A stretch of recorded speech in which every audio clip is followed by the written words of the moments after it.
श्रोतागण भाई और बहनों, मातृशक्ति को नमन।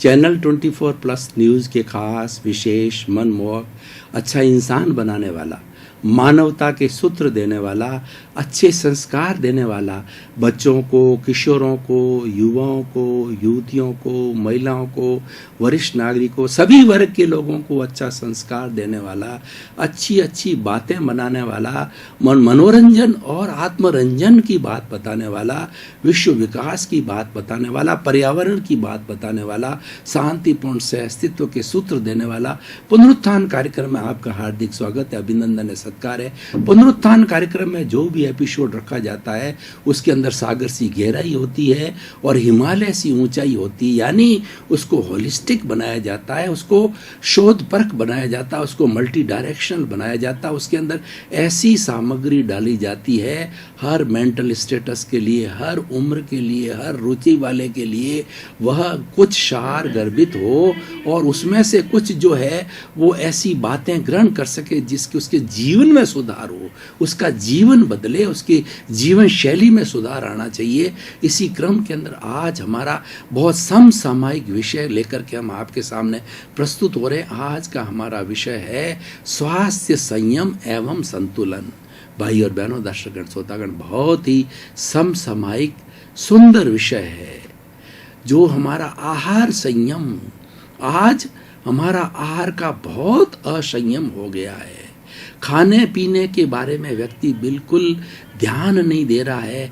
आजकल जंक फूड खाने की बहुत ज़्यादा प्रवृत्ति हो गई है और उसी कारण से बहुत सी बीमारियों को निमंत्रण दिया जा रहा है। आजकल ज़्यादा से ज़्यादा बीमारियां होती है आहार के संयम के कारण होती है, भोजन के संयम असंयम के कारण होती है। आप पशु पक्षियों से लेसन दीजिए, कोई भी पशु या पक्षी जब तक भूखा नहीं होगा वो ग्रास मुंह में नहीं डालेगा। आप गाय को देखिए, गाय के सामने जो है ना आप चारा डाल दीजिए, अगर गाय भूखी नहीं है तो वह उस चारे के अंदर मुंह नहीं डालेगी। लेकिन इंसान सुशिक्षित और सृष्टि का सबसे अच्छा प्राणी होते हुए भी कितना बिगड़ गया है कि 24 आवर्स खाता रहता है और इस पेट को उसने वेयर हाउस बना दिया है, इस पेट को उसने गोदाम बना दिया जाता है और उसका नतीजा मोटापा। आज पूरे विश्व के अंदर मोटापा एक बहुत बड़ी बीमारी लेकर के उभर रहा है। वेट बढ़ता जा रहा है उस मोटापे के कारण। हार्ट की बीमारी, किडनी की बीमारी, ब्लड प्रेशर, शुगर और सारी बीमारियों की जननी जो है वह हमारा मोटापा है और उस मोटापे का कारण आहार से बहुत कुछ जुड़ा हुआ है। आहार असंयम की बात जुड़ी हुई है, इसीलिए हमें आहार का संयम करना चाहिए। संयम का अर्थ होता है नियंत्रण, उस पर कंट्रोल करना, उसकी सीमा करना, उसको संयम कहा जाता है। और आहार संयम के लिए 3 बातें ध्यान रखने की होती है। आहार हित, मित और ऋत होना चाहिए। हित का मतलब हितकर होना चाहिए, जो हमारी बॉडी को अच्छी कैलोरीज दे और बॉडी को अच्छा रखे, हमारे मन को अच्छा रखे, हमारी सभी कोशिकाओं को प्रसन्न करे और उनको खुराक दे। और हितकर भोजन के लिए हमारी मेडिकल साइंस कहती है उसके अंदर 20% प्रोटीन होना चाहिए, 10% कार्बोहाइड्रेट होना चाहिए, 10% फैट होनी चाहिए, 60% पानी होना चाहिए, 6% मिनरल्स होनी चाहिए। इस तरीके से 100% जो है न्यूट्रिशियस भोजन होना चाहिए। उसकी टेबल्स बनी हुई है, आयु वर्ग के लोगों के लिए बना हुआ, और किस चीज़ के अंदर क्या क्या प्रोटीन है, फैट्स है वगैरह सारी चीज़ों का हमारे पास मेडिकल साइंस के अंदर आज पूरी उसकी थ्योरी है, पूरी व्याख्या है। तो हमें हितकर भोजन लेना चाहिए। मित भोजन ये उससे ज़्यादा ज़रूरी है। मित का मतलब मात्रा, हमें भोजन उतना लेना चाहिए जितना हम पचा सकें। अगर आपको 4 रोटी खाने की भूख रहती है, 4 रोटी आपकी खुराक है, आधी रोटी 1 रोटी कम खाइए। उसको दार्शनिक भाषा में, धार्मिक भाषा के अंदर उनोदरी कहा जाता है, यानी भूख से कम खाया जाए। तो भूख से कम खाने से क्या होगा कि हमारी पेट में जगह रहेगी। अगर स्वास्थ्य की बात करें तो हमारे पेट को 4 भागों के अंदर बांटिए। 2 भाग के अंदर ठोस भोजन कीजिए और 1 भाग है वो पानी के लिए छोड़िए और 1 भाग गैस के लिए छोड़िए। नॉर्मली होता क्या है कि व्यक्ति जो है भोजन और पानी के अंदर उसके चारों भाग पूरा पेट भर देता है, उसे डकार आती है, अजीर्ण होता है, फड़फड़ाता है और आदमी बेचैन हो जाता है। तो ऐसी स्थिति नहीं आनी चाहिए। उसके लिए जो उनोदरी, उसके लिए मित्र भोजन, यानी भोजन जो है बॉडी को जितनी आवश्यकता हो मात्रा में लेना चाहिए। हर एक की अलग अलग खुराक होती है। अपनी मनुष्य स्वयं अपने शरीर का सबसे अच्छा डॉक्टर है। तो हर एक को ध्यान है कि मुझे कितनी भूख और कितनी पचा, उसको मात्रा का ध्यान है। वो मात्रा कभी एक्सीड नहीं करनी चाहिए, मात्रा में लेनी चाहिए। हित मित और रित, रित का मतलब ऋतु के अनुसार भोजन लेना चाहिए। भोजन के अंदर हमारी सब्जियों का होना चाहिए, फ्रूट्स का होना चाहिए, ताकि हमारा जितना पाचन शक्ति है वो सभी मिलकर के अच्छे हार्मोन्स बना करके, अच्छे लिक्विड छोड़ करके और अच्छा पाचन कर सके। तो ऋतु का मतलब ऋतु के अनुसार भोजन लेना चाहिए। अगर गर्म ऋतु है तो ठंडा भोजन लेना चाहिए। ठंडे का मतलब बासी से नहीं है, ठंडे का मतलब गर्म नहीं लेना चाहिए। और अगर सर्दी की मौसम है तो हमें भोजन गर्म लेना चाहिए। तो ऋतु के अनुसार हमें भोजन लेने वाला ऋत कहलाता है। तो हित मित और ऋत जो है ये भोजन का संयम हो गया, ये आहार संयम हो गया। आहार संयम करने वाले व्यक्ति जो है बहुत ही स्वस्थ रहते हैं, बहुत ही फिजिकली फिट रहते हैं, मेंटली फिट रहते हैं। क्योंकि जो है कहा गया जैसा अन्न वैसा मन। जैसा व्यक्ति अन्न खाता है वैसा उसका मन होता है, जैसे उसके विचार होते हैं वैसे उसके भाव होते हैं। कहा भी गया है जैसे भाव वैसे विचार, जैसे विचार वैसा आहार, जैसा आहार वैसा विचार, और उस विचार से व्यक्तित्व बनता है। इसीलिए हमें आहार संयम करना बहुत ही ज़रूरी होता है। और हित मित रित भोजन करने के बाद के अंदर हमें जो हमारा पाचन सिस्टम है उसको भी समझना चाहिए। हमारा पूरा जो पाचन सिस्टम है आहार से जुड़ा हुआ है वो टोटल 30 फुट लंबा है, जिसके अंदर 30 फुट हमारी भोजन नली और पेट 3 फुट आता है। उसके बाद के अंदर 20 फुट जो है हमारी छोटी आंतें होती है और 6 फुट जो होती है वो हमारी बड़ी आंत जो कि 2 इंची डायमीटर की होती है। छोटी आंत होती है 1 इंची डायमीटर की होती है। जो हम भोजन खाते हैं नॉर्मली 4 घंटे के अंदर पूरा पचता, अगर सुपाच्य हो तो। और हमने अगर सुपाच्य भोजन नहीं किया तो ज़्यादा समय ले सकता है और तकलीफ भी हो सकती है। तो 4 घंटे के अंदर भोजन पच करके और हमारी छोटी आंत के अंदर चला जाता है। और छोटी आंत के दोनों तरफ कैपिलरीज लगी होती है। वो कैपिलरी जैसे मौसमी का जूस कैसा होता है, तो हमारी छोटी आंत जो 1 इंची डायमीटर की होती है जिसके अंदर सारा रस बन करके आता है भोजन का, तो उसमें से कैपिलरी जो यूजफुल होती है उसको मौसमी के जरूर जूस जैसे को खींच लेती, खींच करके यकृत में देती है।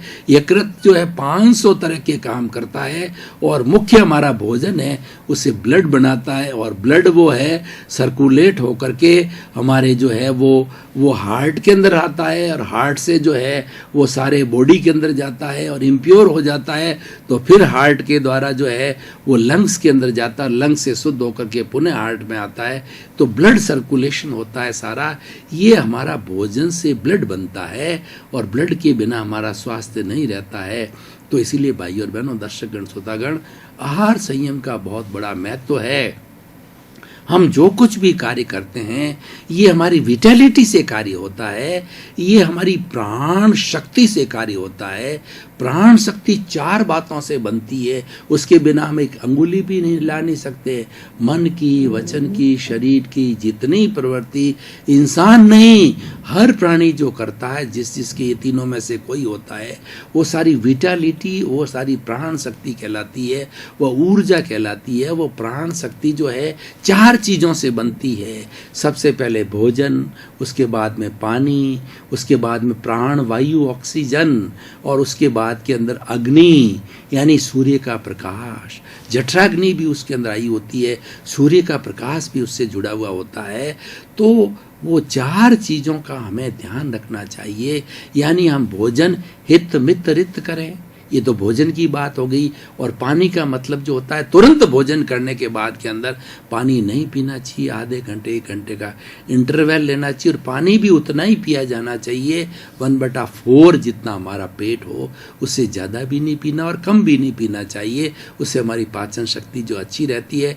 और खाते ही पानी कभी नहीं पीना चाहिए, क्योंकि उससे जो हमारा भोजन जो डाइजेशन सिस्टम के अंदर जाता है और उसके साथ में जो हार्मोन्स मिलते हैं, तो वो हार्मोन्स क्या होता है, डाइल्यूट हो जाते हैं। डाइल्यूट होने से उनकी पचाने की शक्ति कमज़ोर हो जाती है और वो अपाच्य भोजन जो हमारी छोटी आंत में चला जाता है और फिर वहाँ से जो अशुद्धि के रूप में बड़ी आंत में, मल के रूप में बड़ी आंत में जाता है।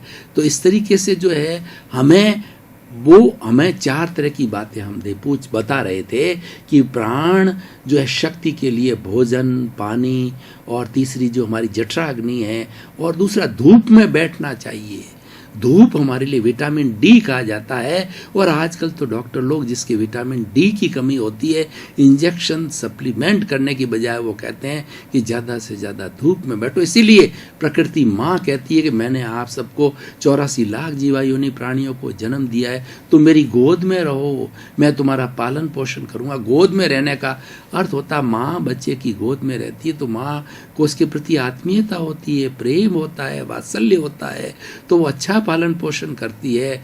तो माँ की गोद में, प्रकृति की गोद में रहने का मतलब प्राकृतिक नियमों का पालन करो, मॉर्निंग वॉक करो, early to bed early to rise is a sign of the good health and a good mind exist in a good body. तो हमें प्रकृति के नियमों का पालन करना, परिश्रम करना।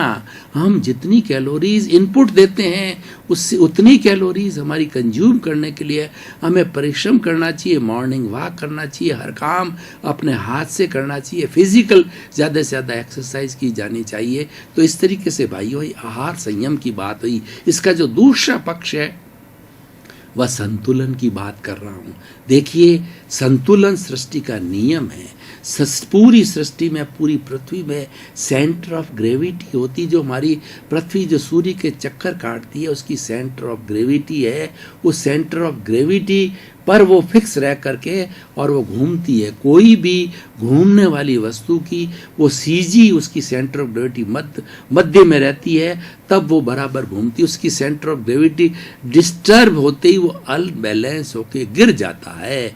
कोई भी वस्तु CG centre of gravity disturb होते ही गिर जाती, चाहे ट्रेन हो, चाहे पृथ्वी हो, चाहे मकान हो। भूकंप आते हैं जब क्या होता है कि जो हमारी ज़मीन पे मकान बने उसकी सीजी डिस्टर्ब हो जाती है, उसके अंदर तरेड़ें आ जाती है और वो फट जाता है मकान। तो इस तरीके से सीजी का मतलब संतुलन हमारी बॉडी के भीतर। ये तो मैंने बाहरी संतुलन की बात कही कि बॉडी की अगर सेंटर ऑफ ग्रेविटी सही है, हम सही सही चलते हैं, थोड़ा सा सेंटर ऑफ ग्रेविटी डिस्टर्ब हुई तो हम गिर जाते हैं, हम जो है पड़ जाते हैं। तो संतुलन सृष्टि का नियम है, तो हमारे जीवन में भी संतुलन आना चाहिए। देखिए, संतुलन के लिए मैं 5-7 सूत्र बताना चाहूँगा कि संतुलन कैसे प्राप्त किया जा सकता है। संतुलन प्राप्त करने के लिए सबसे बड़ी बात है टॉलरेंस पावर होनी चाहिए। व्यक्ति के अंदर सहन शक्ति इतनी होनी चाहिए कि यूनिवर्सलाइज योर कॉन्शियसनेस, अपनी आत्म शक्ति को, अपनी कॉन्शियसनेस को इतना विस्तार दे दो कि दुनिया की सारी चीज़ इसके अंदर समा जाए। इतनी आपके अंदर पराकाष्ठा होनी चाहिए टॉलरेंस करने की। जो जितना बड़ा व्यक्ति टॉलरेंट होता है वह व्यक्ति ईश्वर का रूप हो जाता है, वह व्यक्ति एक आइडियल हो जाता है और एक वो समाज के अंदर रोल मॉडल बन जाता है। इसलिए टॉलरेंस पावर को बढ़ाओ। जो ही टॉलरेंस पावर डिस्टर्ब हो जाती है, व्यक्ति शॉर्ट टेम्परामेंट का हो जाता है, व्यक्ति क्रोधित हो जाता है, व्यक्ति चिड़चिड़ा हो जाता है और वो व्यक्ति किसी को प्रिय नहीं होता है। अपने स्वास्थ्य को तो खराब करता है, लेकिन न तो अपने परिवार में प्रिय होता है, न समाज में प्रिय होता है, न देश में प्रिय होता है। जो देश की क्रिटिसाइज करते थे, लोगों के प्रति जो है वो जहर उगलते रहते हैं, वो लोग प्रिय नहीं गिने जाते हैं, वो लोग अच्छे इंसान नहीं कहे जाते हैं। इसीलिए संतुलन के लिए टॉलरेंस पावर। दूसरा जो है हमारे भीतर इम्यूनिटी सिस्टम, जो हमारी नेचर माँ ने हमको जन्म दे करके भेजा है, तो यूनिबेल्ट सिस्टम हमारे भीतर डाल रखा है। जैसे कि आजकल जो फ्रीज आ रहे हैं, कूलर आ रहे हैं, एसी आ रहे हैं, जिसके अंदर एक यूनिबेल्ट सिस्टम है, यानी जो अप डाउन जो वोल्टेज का होता है, उस फ्लक्चुएशंस को, उस शॉक्स को एब्जॉर्ब करने के लिए यूनिबेल्ट सिस्टम हमारे भीतर भी प्रकृति के अंदर यूनिबेल्ट सिस्टम बना रखा है, जिसको इम्यूनिटी सिस्टम कहते हैं। जो प्रतिरोधात्मक शक्ति होती है, आरबी शेल्स होती है हमारी, और जो है हमारी वाइट शेल्स होती है। वाइट शेल्स सोल्जर्स होते हैं हमारे भीतर। कोई जर्म्स या कोई कीड़ा ऐसा जो कि हमारे शरीर को खाने लग जाए, हमारे शरीर को बीमारी फैलने लग जाए, कैंसरियस है या जो है अपना स्वाइन फ्लू का है, डेंगू का है, ऐसे जो ही आते हैं तो हमारी वाइट सेल्स के जो वो सेल्स उस पर झपटते हैं। जैसे कि सीमा के ऊपर जो सैनिक कैसे झपटते हैं, जो है वो शत्रु के ऊपर, वो शत्रु समझ के ऊपर झपटते हैं और झपट करके उनको खा जाते हैं। इनकी उम्र वाइट शेल्स की 90 दिन मैक्सिमम होती है, कम भी होती है। और हमारी जो रेड शेल्स होती हैं, जिसको आरबीसी कहा जाता है, वो भी हमारा जो प्रोटोप्लाज्मा है वो भी मेंटेन होना चाहिए। इसीलिए कहा जाता है, काउंट बोलते हैं, ये काउंट जो है ये हमारे मेंटेन होने चाहिए। ये आरबीसी हमारी 1.5 लाख से कम नहीं होनी चाहिए, उससे कम होती हीमोग्लोबिन होना चाहिए। ये सारे क्या है कि हमारे स्वास्थ्य के लिए, ये हमारी इम्यूनिटी सिस्टम है, ये यूनिबेल्ट मिलता है। लेकिन हम क्या करते हैं, जंक फूड खा करके, एंटीबायोटिक हैवी डोज को लेकर के, ज़्यादा दवाइयाँ लेकर के, अप्राकृतिक जीवन जी करके इस इम्यूनिटी सिस्टम को डिस्ट्रॉय कर देते हैं, इसको ख़त्म कर देते हैं, तो हम बीमार हो जाते हैं। हमारा शरीर कई बीमारियों का अड्डा बन जाता है। और आजकल यही हो रहा है, इम्यूनिटी सिस्टम धीरे धीरे डाउन होता जा रहा है। कुछ तो हमें बाहर जो जितना भी खान पान के साधन हैं, सब्जियाँ हैं, भोजन हैं, हमारे फूड ग्रेन्स हैं, वो अशुद्ध मिल रहे हैं, पेस्टिसाइड वाले मिल रहे हैं, जहर युक्त मिल रहे हैं। तो इसीलिए हमारा वो तो है ही है, शुद्ध पानी नहीं है, शुद्ध हवा नहीं है, तो शुद्ध भोजन नहीं है, वो बात तो है ही है। लेकिन फिर भी हम चला करके हमारी इम्यूनिटी सिस्टम को क्यों खराब करें? 2 बात। तीसरी बात जो होती है, व्यक्ति के भीतर में सकारात्मक भाव होना चाहिए।